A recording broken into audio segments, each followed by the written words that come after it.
الله u naxariistay marxuum xildhibaan Cabbaas Cabdullaahi Siraaji wasiirkii howlaha guud ee guryeynta Soomaaliya oo gacan ka xaq daran dishay ayaa maanta askar loogu sameeyay magaalada Muqdisho waxaana ka qayb galay dukashada salaada janaasada madaxda sare ee qaranka xubno ka tirsan golayaasha dawladda gudoomiyaha gobolka Banaadir ahna duqa magaalada Muqdisho iyo ehelada marxuumka marxuum Cabbaas Cabdullaahi Siraaji wasiirkii howlaha guud ee guryeynta ayaa lagu duugay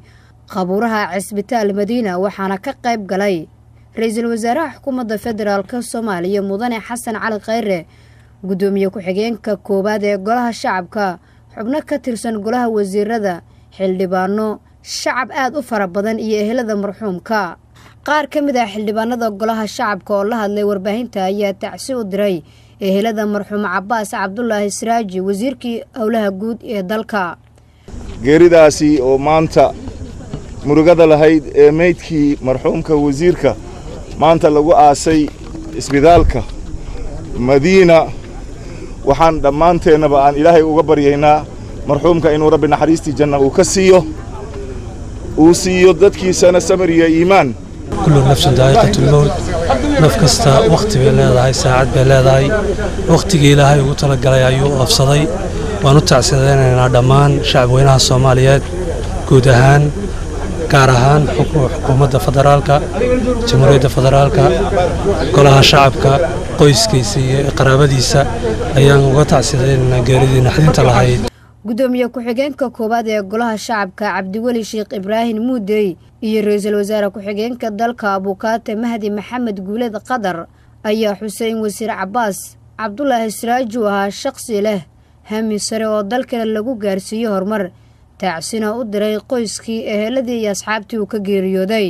inna lillahi wa inna ilayhi raaji'uun Allahu naxariisto wasiir Cabbaas Siraaj wuxuu ahaa xildhibaan ka tirsan golaha wasiirada wuxuu ahaa adoon sharaf badan afgaaban akhlaaq fiican dadka ixtiraama run ahaantiina akhlaaq wanaaga iyo ixtiraamka dadka uu ixtiraamayay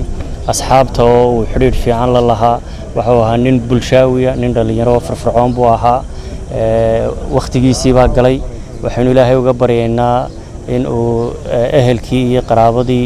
iyo xaaskii iyo carruurtii uu ka tagay sabir iyo iimaan ka siiyo ummadda Soomaaliyeed dhammaanteed sabir iyo iimaan ka siiyo isagana naxariistii janno ilaahay siiyo su'aal baa mima ka dul taagan waxaanu u baryaynaa ilaahay in uu su'aasha u fududeeyo Allah u naxariisto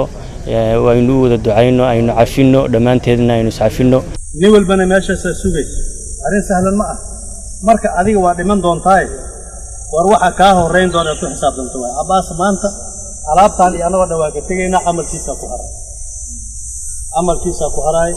waxa ilaahay ugu baryaynaa inuu kelimada wanaagsan ku hagaajiyo kelimada tawfiiq Allah ku hagaajiyo la ilaaha illa Allah muhammadur rasuulullah ilaahay u fududeeyo su'aasha ugu horeysa la weydiin doona iyada ma rabbuka wa diinuka ma nabiyuka la dhihi doona su'aashaas inuu ilaahay u fududeeyo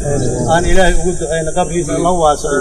annagana nin walba naga mid aakhirada ku xisaabtan awoodda maanta aad leedahay ku xisaabtan waxa ka dambeeya ku xisaabtan marxuum Cabbaas Cabdullaahi Siraaji waxa uu dhashay sanadkii 1986 in ka badan 20 sano waxa uu ku noolaa xeryaha qaxootiga ee wadanka Kenya ee Dadaab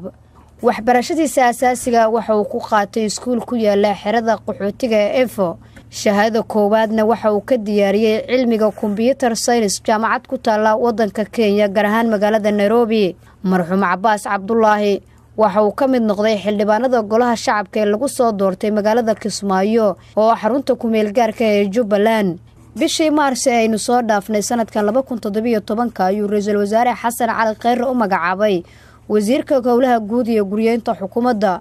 wuxuuna astaan wanaagsan u ahaa dhalinyarada Soomaalida ee ku barbaaray waxna ku bartay xeryaha qaxootiga sida ay u diyaar ugu yihiin inay ka qayb qaataan horumarka dalkooda inna lillahi wa inna ilayhi raaji'uun Nasr Bashiir Cali warbaahinta qaranka magaalada Muqdisho